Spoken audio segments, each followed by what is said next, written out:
No Evangelho de Lucas, Lucas capítulo 22, e nós vamos ler do versículo 31 até o 34. Lucas 22, de 31 a 34. Lucas 22, de 31 a 34. Os irmãos que forem encontrando, por gentileza, coloquem-se de pé, para que possamos ler reverentes na palavra do nosso Deus.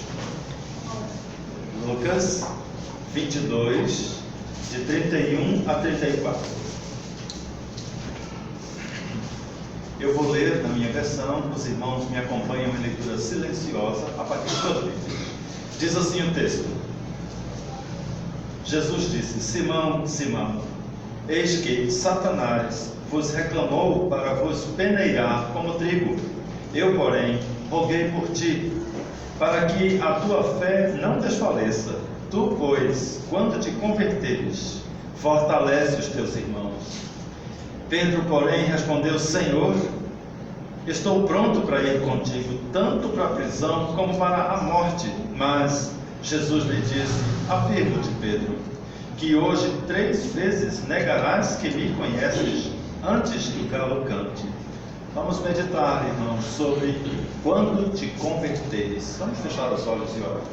Senhor Deus, nós te agradecemos, ó Pai, por esse momento tão especial para nós, quando estamos agora como igreja, como teu povo, diante da tua palavra.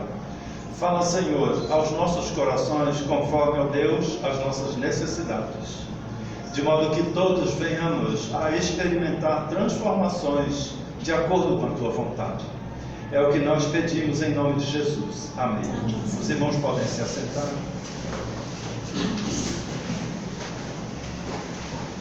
Irmãos, essa palavra de Jesus, quando te converteres, ela nos faz raciocinar sobre muitas coisas, nos revela muitas coisas, e nós vamos meditar sobre algumas delas.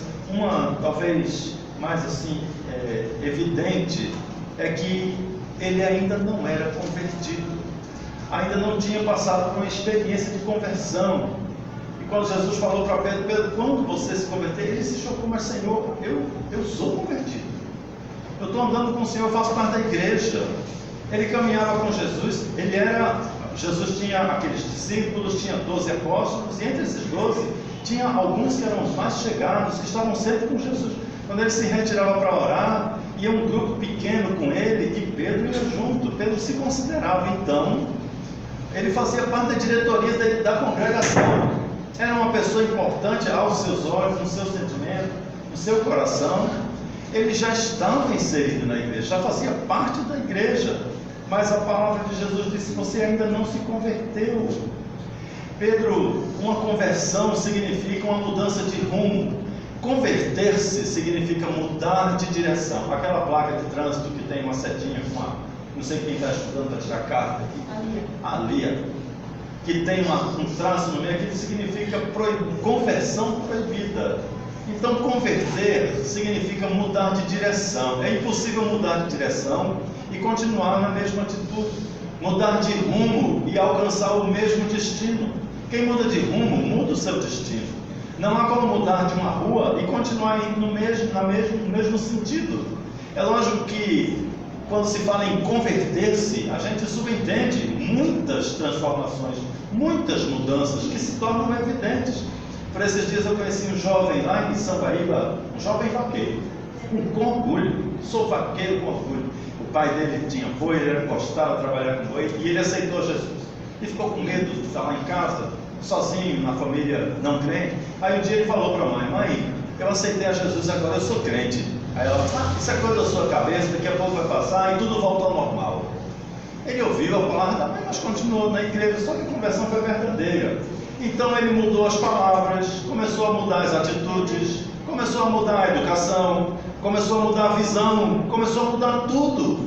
E a mãe olhou para ele e viu que não foi uma coisa da cabeça dele, não era uma bobagem de jovem, não, era uma grande mudança. E hoje a mãe dele está na igreja com ele, porque foi uma conversão verdadeira. E ele mudou de rumo. Ele não é mais aquele jovem que tinha aqueles ideais. Mudou tudo. Hoje ele só fala em Jesus, só fala na Bíblia, alegre, porque ele mudou. O apóstolo Pedro não tinha mudado. Ele tinha conhecido Jesus, caminhava com Jesus, sabia dos planos de Jesus, mas o seu coração ainda estava cheio de ligações terrenas. Ele chegou a questionar Jesus: Senhor, nós abrimos mão de tudo que temos para te servir, o que é que nós vamos ganhar? A pergunta dele é assim: quanto eu vou ganhar? Quando eu vou ficar rico? Quanto eu vou ter isso tudo? A pergunta era materialista. Então Jesus, até por misericórdia, disse: você vai ganhar muitas vezes o que você tem, não se preocupe, aguarde. Porque Jesus sabia que o coração dele não estava convertido. Ele estava decidido a seguir a Jesus. É diferente estar decidido ou estar convertido. Decidido qualquer um decide seguir uma religião qualquer. Todos os muçulmanos são decididos, estão prontos para ir para a prisão e para morrer, mas não são convertidos. O que se converte é aquele que muda o rumo da sua vida, muda o seu caráter. Eu era uma coisa e depois que me converti eu virei outra coisa. Mudamos. A conversão subentende uma mudança.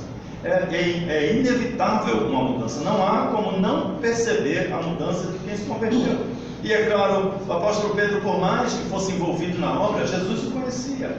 A gente vê aqui no texto que Jesus interpelou por ele, intercedia por ele. O texto diz que Satanás reivindicou a alma de Pedro para cirandar. Tem uma versão bíblica que fala cirandar. Essa aqui diz para peneirar.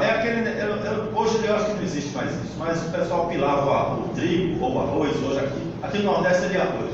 Pila o arroz, põe na peneira e balança assim, joga no vento, porque o vento leva a palha e o arroz volta para a peneira. Isso é peneirar. Qual era a sugestão então do inimigo? Se cair na peneira, esse crente aí vai tudo pelo vento, não fica nada na peneira. Ele está aí porque está interessado nas coisas que ele vai ganhar na igreja. Foi a mesma acusação que fez de Jó. Jó é muito fiel ao Senhor porque ele tem tudo que quer, ele não tem problema nenhum. Enche de problema para ver, e Deus consentiu que ele sofresse um monte de problema e ele foi fiel até o fim. E claro, o Senhor o recompensou muitas vezes. Então o apóstolo Pedro passou por uma provação muito parecida. Inclusive ele caiu, ele chegou a negar a Jesus. Não foi tão forte quanto Jó, mas por sorte dele, sorte não, pelo destino dele, ele tinha Jesus ao seu lado. Jó não tinha o perdão de Jesus ainda. Então o apóstolo Pedro, diante daquela ameaça do inimigo, diante daquela provação do inimigo que ainda existia antes da graça, Jesus ainda não tinha completado a sua obra, as coisas não estavam todas consumadas ainda, como Jesus disse.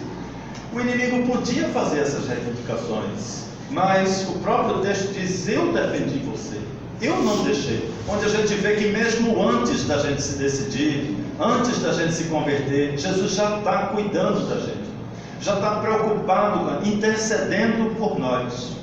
Aí a gente encontra uma outra grande verdade nessa frase de Jesus: quando te converteres, é que ele iria se converter. O tempo é no futuro. Quando te converteres é uma coisa que não aconteceu ainda, e Jesus sabia que ele ia se converter. Jesus tinha convicção que Pedro, aquela pessoa difícil, dura, ignorante, que não queria saber de estudar, não queria saber de crescer, mas só tinha aqueles ideais materiais dele imediatos. Mas Jesus conhecia não o que ele era, o que ele fazia, o que ele demonstrava fazer, mas sabia o que ele era capaz de fazer, sabia o que ele poderia fazer. Então Jesus defendia Pedro porque ele sabia que um dia ele ia se converter. Aí aqui a gente tem uma grande verdade a respeito do amor de Deus. Ele acredita que a gente vai se converter um dia. Ele acredita que você vai ter uma experiência com Jesus que vai mudar tudo. Ainda bem que ele acredita, porque senão eu tinha sido abandonado. Porque o Senhor acreditou que eu um dia, sem nenhuma perspectiva, fosse me converter. Sem nenhum motivo aparente, não tinha nada que aparentasse que eu um dia seria um homem de Deus, mas o Senhor nunca desistiu. Então, todos nós que somos conhecidos pelo Senhor, que Ele sabe quem somos, como somos, conhece a verdadeira natureza dos nossos corações, conhece o verdadeiro caráter que nós temos, que tantas vezes foi modificado pelas circunstâncias de nossas vidas, que sofremos tantas influências externas de todas as circunstâncias que nos trouxeram até aqui, E hoje talvez estejamos longe de quem somos, mas o Senhor nos conhece. Conhece o nosso coração em toda a sua profundidade, sabe quem somos e sabe o que nós precisamos. Ele acredita que eu e você vamos ter uma experiência com Jesus. Acredita que você vai realmente se converter e vai se transformar em outra pessoa. Vai mudar o tipo de gente que é. Então, provavelmente, a gente fica em nossos corações pensando, mas se não há essa certeza, como é que eu vou saber se eu estou convertido? Será que eu não estou convertido? Será que existe a possibilidade de eu ser como Pedro, estar dentro da igreja, participar dos trabalhos da igreja, andar com Jesus, conhecer a palavra de Jesus e não ser crente? Vamos saber. Aqui no texto nós encontramos que Jesus olhou para Pedro e disse, quando te converteres, alguma coisa vai mudar. E ele disse, fortalece os teus irmãos. Aqui a gente encontra os efeitos da conversão, indícios dos efeitos reais de uma conversão verdadeira. Fortalecer os teus irmãos, o que a gente pode ler nisso? Em primeiro lugar, é que ele se torna forte. Somente os fortes é que fortalecem. Somente quem cresce e que se torna maior, que se torna grande, que entende o que é o poder de Deus, é que pode fortalecer os fracos. E é se fortalecer em quê? Fortalecer na fé. O apóstolo Pedro, ele se achava fisicamente forte, né? Era um homem do mar, pescador, trabalhador. Ele se considerava mais poderoso fisicamente que muitos. Quando o soldado chegou a prender Jesus, ele partiu para cima, vamos no braço. Ele achava que ele era forte. Então, aqui Jesus estava mostrando quando você se converter, é que você vai saber o que é um homem forte. É que você vai saber o que é um homem que cresceu em fé, que aumentou na sua fé. O apóstolo Paulo diz, quando ele faz uma citação, que nós crescemos, passamos a conhecer a justiça de Deus de fé em fé. Ou seja, a cada dia nós somos acrescentados em fé, crescemos em fé. Somente depois que nos convertemos é que nós começamos a experimentar essas mudanças. Você se converteu hoje, amanhã não muda tudo? É claro que não. Uma pessoa com mais tempo, menos tempo de conversão, a gente percebe essas diferenças por causa desse crescimento de fé em fé. A cada dia é acrescentado, a cada dia nós temos novas experiências. O texto do Velho Testamento é tão bonito quando diz que a cada manhã a misericórdia do Senhor se renova. O coração do crente enxerga diferente tudo a cada dia, porque a cada dia acordamos diferentes, porque fomos transformados, estamos em transformação. Portanto, no dia em que nos convertemos, começamos a nos tornar fortes. O texto também nos mostra que essa força nos faz ser úteis. Ele disse, quando te converteres, fortalecerás os teus irmãos. Ou seja, vai passar a influenciar outros, vai passar a ser usado pelo poder de Deus, vai se tornar útil na obra de Deus. Imagino que Pedro até ali, ele questionou, eu pensei que eu era útil. Eu pensei que eu estava funcionando dentro da igreja.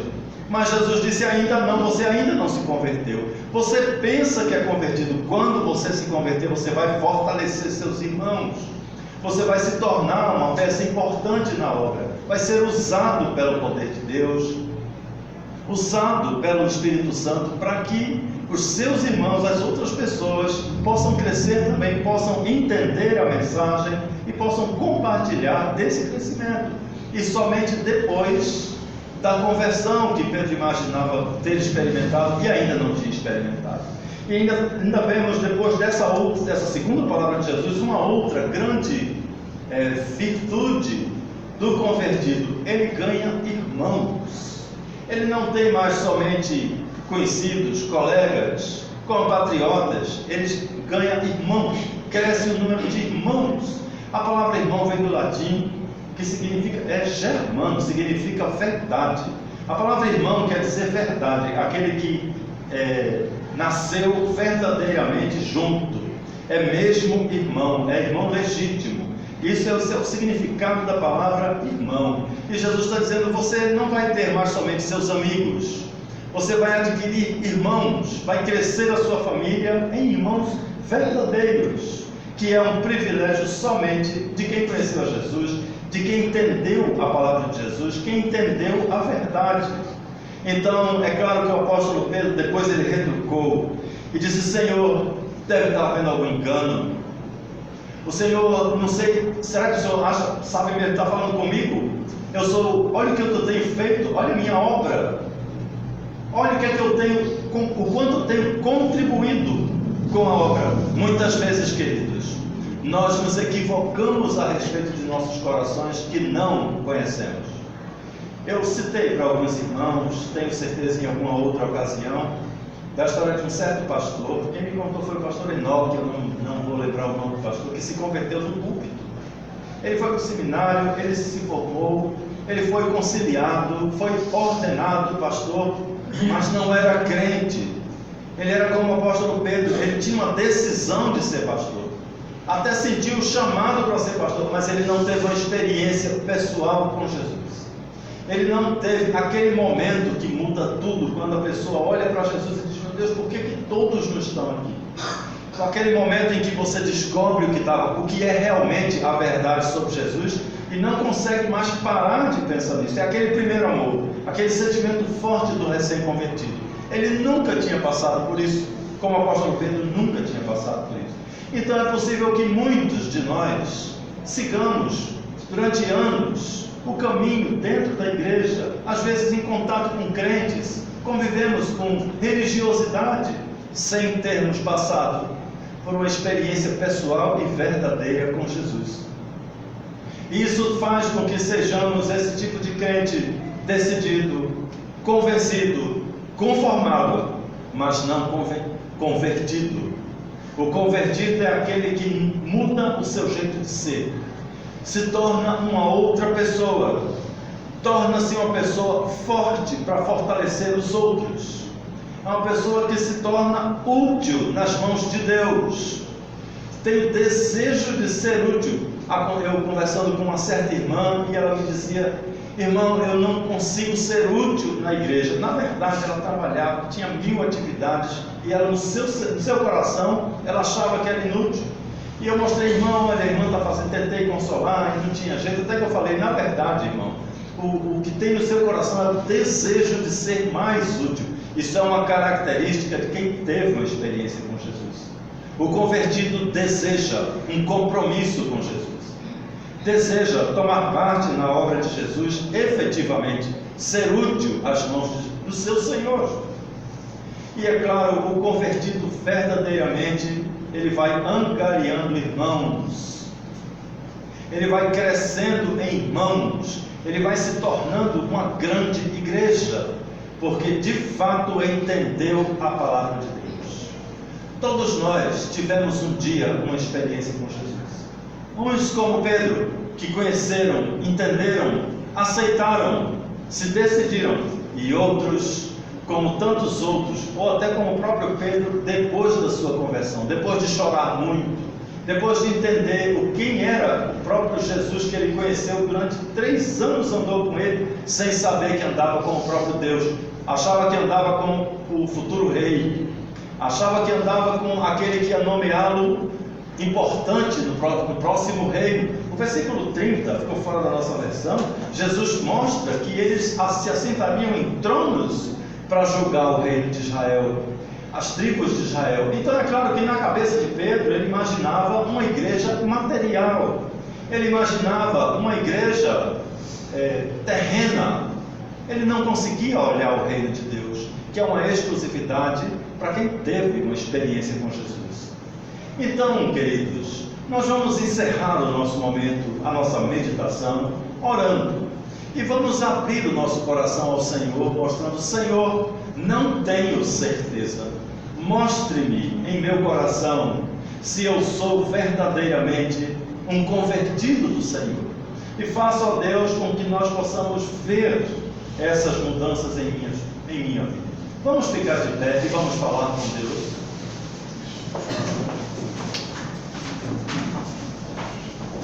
Fechemos nossos olhos, falemos com o Senhor. Querido Deus, o Senhor que nos conhece a todos, em toda a inteireza de nossos corações, sabe, Senhor, das nossas mentes, do nosso caráter, o Senhor que nos acompanha, ó Deus, acompanha as nossas vidas desde que somos crianças, sabe, ó Deus, quem somos. Faz, ó Deus, com que nós possamos ver em nossos corações a situação que temos diante do Senhor. E porventura, ó Deus, qualquer um de nós que esta noite compreendeu, ó Pai, segundo a Tua mensagem, que precisa não somente ter consciência do Evangelho, que precisa não somente, ó Deus, saber que o Senhor Jesus é o Teu Filho, mas também, ó Deus, precisa de uma conversão em sua vida. Precisa, ó Deus, das soluções que só uma conversão verdadeira pode trazer. Toma, Senhor, em Tuas mãos essas pessoas que, porventura, abriram seus corações ao Senhor neste momento. E faz, ó Deus, com que o poder da Tua palavra, através do Teu Santo Espírito, possa iniciar-se esta noite essas grandes transformações. Transformando, ó Deus, essas pessoas em servos fortes, úteis, para abençoar outras pessoas. Também, ó Deus, a todos nós que um dia tivemos essa experiência com Jesus. Todos nós que podemos nos lembrar, ó Deus, da data em que estávamos chorosos, alegres, por causa da novidade de nossas vidas. Faz-nos, ó Deus, corrigir os nossos rumos. Faz, Senhor, com que nós possamos confirmar os nossos passos, as nossas direções, ó Deus, de modo que tenhamos a consciência de estar trilhando conforme a Tua vontade. Abençoa, Senhor, a nossa igreja conforme a Tua palavra.